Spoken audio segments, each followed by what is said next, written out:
Assalamualaikum warahmatullahi wabarakatuh. Perkenalkan, nama saya Rahma Oktavia dengan NIM 23129375 dari Prodi Pendidikan Guru Sekolah Dasar.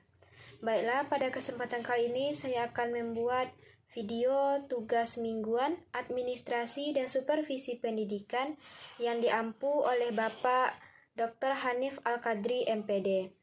Baiklah, pada kali ini saya akan menjelaskan mengenai supervisi pendidikan, supervisi akademik, dan kinerja guru. Baiklah, langsung saja. Yang pertama yaitu supervisi pendidikan. Yang pertama, pengertian supervisi pendidikan. Supervisi secara etimologis berasal dari bahasa Inggris to supervise atau mengawasi. Beberapa sumber lainnya menyatakan bahwa supervisi berasal dari dua kata yaitu superior dan vision. Supervisi ialah suatu aktivitas pembinaan yang direncanakan untuk membantu para guru dan pegawai sekolah lainnya dalam melakukan pekerjaan secara efektif. Manulang menyatakan bahwa supervisi merupakan proses untuk menerapkan pekerjaan apa yang sudah dilaksanakan, menilainya, dan bila perlu mengoreksi dengan maksud supaya pelaksanaan pekerjaan sesuai dengan rencana semula. Supervisi merupakan usaha memberi pelayanan agar guru menjadi lebih profesional dalam menjalankan tugas melayani peserta didik. Supervisi adalah segala bantuan dari para pemimpin sekolah yang tertuju kepada perkembangan kepemimpinan guru-guru dan personel sekolah lainnya di dalam mencapai tujuan-tujuan pendidikan. Ia berupa dorongan, bimbingan, dan kesempatan bagi pertumbuhan keahlian dan kecakapan guru-guru seperti bimbingan dalam usaha dan pelaksanaan pembaharuan dalam pendidikan dan pengajaran, pemilihan alat-alat pelajaran, dan metode-metode mengajar yang lebih baik, cara-cara menilai yang sistematis terhadap fase seluruh proses pengajaran dan sebagainya. Dengan kata lain, supervisi ialah suatu aktivitas pembinaan yang direncanakan untuk membantu para guru dan pegawai sekolah lainnya dalam melakukan pekerjaan mereka secara efektif. Jadi, supervisi pendidikan adalah proses pembinaan yang dilakukan oleh pemimpin pendidikan untuk meningkatkan kualitas pembelajaran dan pendidikan di sekolah. Supervisi pendidikan dilakukan dengan memberikan bantuan profesional kepada guru dan tenaga pendidik lainnya untuk meningkatkan kemampuan mereka dalam melaksanakan tugas. Yang kedua yaitu mengenai prinsip-prinsip supervisi pendidikan. Kepala sekolah sebagai supervisor dalam melaksanakan tugasnya harus memperhatikan prinsip-prinsip supervisi agar dalam pelaksanaan supervisi dapat berjalan dengan baik dan lancar. Yang pertama yaitu prinsip ilmiah. Prinsip ilmiah mengandung ciri-ciri. Yang pertama, kegiatan supervisi dilaksanakan berdasarkan data objektif yang diperoleh dalam kenyataan pelaksanaan proses belajar mengajar. Yang kedua, untuk memperoleh data perlu diterapkan alat perekam data seperti angket, observasi, percakapan pribadi, dan seterusnya. Yang ketiga, setiap kegiatan supervisi dilaksanakan secara sistematis terencana. Prinsip yang kedua yaitu prinsip demokratis. Servis dan bantuan yang diberikan kepada guru berdasarkan hubungan kemanusiaan yang akrab dan kehangatan sehingga guru-guru merasa aman untuk mengembangkan tugasnya.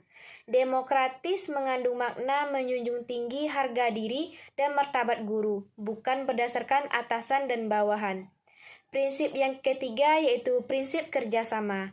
Mengembangkan usaha bersama atau menurut istilah supervisi, sharing of ide, sharing of experience. Memberi support, mendorong, menstimulasi guru sehingga mereka merasa tumbuh bersama. Yang keempat yaitu prinsip konstruktif dan kreatif. Setiap guru akan merasa termotivasi dalam mengembangkan potensi kreativitas kalau supervisi mampu menciptakan suasana kerja yang menyenangkan bukan melalui cara-cara menakutkan. Materi selanjutnya yaitu tujuan supervisi pendidikan.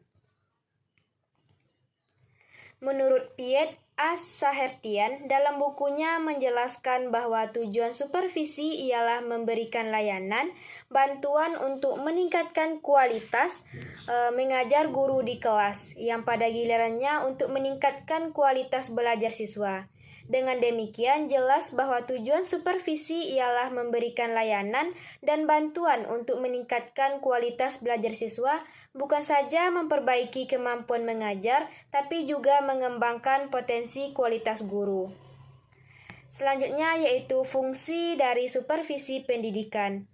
Fungsi utama supervisi pendidikan ditujukan pada perbaikan dengan meningkatkan situasi belajar mengajar. Sehubungan hal tersebut, maka Piet A. Sahertian memberikan 8 fungsi supervisi. Yang pertama, mengkoordinir semua usaha sekolah, memperlengkap kepemimpinan sekolah, memperluas pengalaman guru-guru, menstimulasi usaha-usaha yang kreatif, memberi fasilitas dan penilaian terus-menerus, menganalisis situasi belajar mengajar, memberikan pengetahuan dan keterampilan kepada setiap anggota staf, dan yang terakhir yaitu memberikan wawasan lebih luas dan terintegrasi dalam merumuskan tujuan-tujuan pendidikan dan meningkatkan kemampuan mengajar guru-guru. Yang kelima yaitu peran dari supervisi pendidikan. Supervisi berfungsi membantu, memberi, mengajak. Dilihat dari fungsinya, tampak dengan jelas peranan supervisi itu.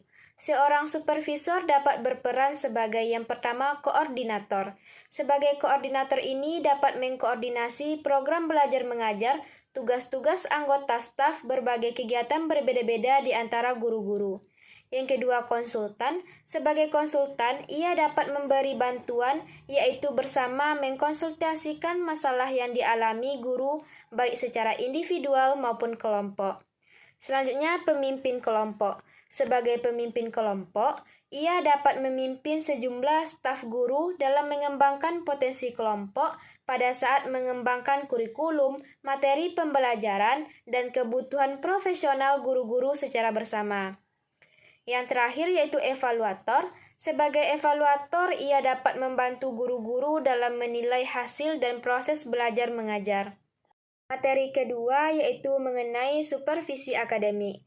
Yang pertama, kita akan membahas pengertian supervisi akademik. Supervisi akademik adalah serangkaian kegiatan pembinaan membantu guru dalam meningkatkan kualitas mengajarnya yang berimplikasi pada meningkatnya hasil belajar peserta didik. Supervisi akademik berpusat pada masalah pembelajaran peserta didik. Supervisi ini dilakukan oleh kepala madrasah untuk mengetahui kemampuan mengajar guru yang kemudian akan diberikan bimbingan. Yang kedua, tujuan dari supervisi akademik. Secara umum, tujuan supervisi akademik adalah membantu guru untuk mengembangkan kemampuannya dalam mencapai tujuan pembelajaran yang direncanakan bagi peserta didik.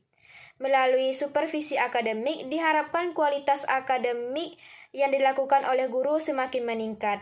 Pengembangan kemampuan guru tidak hanya menyangkut pada peningkatan pengetahuan dan keterampilan mengajar guru saja, namun juga meliputi peningkatan komitmen, kemauan, dan juga motivasi guru. Kualitas pembelajaran akan semakin meningkat. Sedangkan menurut Peter Olivia dalam Supervision for Today menyatakan bahwa kegiatan supervisi akademik dimaksudkan untuk yang pertama, membantu guru dalam merencanakan pembelajaran, yang kedua, membantu guru dalam penyajian materi pembelajaran, yang ketiga, membantu guru dalam mengevaluasi pembelajaran, yang keempat, membantu guru dalam mengelola kelas, yang kelima, membantu guru dalam mengembangkan kurikulum, dan yang keenam, membantu guru dalam mengevaluasi kurikulum, yang ketujuh, membantu guru dalam mengevaluasi diri mereka sendiri, yang kedelapan, membantu guru bekerja sama dengan kelompok, dan yang terakhir yaitu membantu guru melalui in-service program. Tugas supervisor bukanlah untuk mengadili, tetap untuk membantu, mendorong, dan memberikan keyakinan kepada guru bahwa proses belajar mengajar harus dapat diperbaiki. Baik itu pengetahuan, sikap, dan keterampilan guru harus dibantu secara profesional sehingga guru tersebut dapat berkembang dalam pekerjaannya. Kegiatan supervisi dilaksanakan melalui berbagai proses pemecahan masalah pengajaran. Tujuannya adalah untuk meningkatkan efektivitas dan efisien proses belajar mengajar secara terus-menerus. Selanjutnya, tahapan dari supervisi akademik, yaitu ada perencanaan supervisi akademik, ada pelaksanaan supervisi akademik, dan juga tidak lanjut dari supervisi akademik. Materi yang terakhir yaitu mengenai kinerja guru. Kinerja adalah keadaan atau tingkat perilaku seseorang yang harus dicapai dengan persyaratan tertentu. Sementara itu, dengan kalimat yang senada, Bernardin dan Russell, seperti yang dikutip oleh Gomez, menyatakan istilah kinerja dengan performansi adalah sejumlah catatan yang dihasilkan dari fungsi suatu pekerjaan tertentu atau kegiatan selama suatu periode waktu tertentu. Kinerja merupakan penampilan dan perbuatan seseorang dalam melaksanakan pekerjaan atau tugas. Tingkat keberhasilan guru dalam menyelesaikan pekerjaannya disebut dengan istilah level of performance atau level kinerja. Ada beberapa indikator kinerja guru dalam meningkatkan kemampuan dalam pembelajaran, yaitu yang pertama, kemampuan membuat perencanaan dan persiapan mengajar. Yang kedua, penguasaan materi yang akan diajarkan kepada siswa. Yang ketiga, penguasaan metode dan strategi mengajar. Yang keempat, kemampuan pemberian tugas kepada siswa. Yang kelima, kemampuan pengelolaan kelas. Dan yang terakhir yaitu kemampuan melakukan penilaian dan evaluasi. Selanjutnya, karakteristik. Disebutkan dalam Peraturan Pemerintah Republik Indonesia bahwa kompetensi dalam pembelajaran pada jenjang pendidikan dasar dan menengah serta pendidikan usia dini meliputi yang pertama kompetensi pedagogik, kompetensi kepribadian, kompetensi profesional, dan kompetensi sosial. Yang terakhir yaitu indikator kinerja guru. Kinerja merefleksikan kesuksesan suatu organisasi, maka dipandang untuk mengukur karakteristik tenaga kerjanya. Kinerja guru merupakan kulminasi dari 3 elemen yang saling berkaitan, yakni keterampilan, upaya sifat keadaan, dan kondisi eksternal.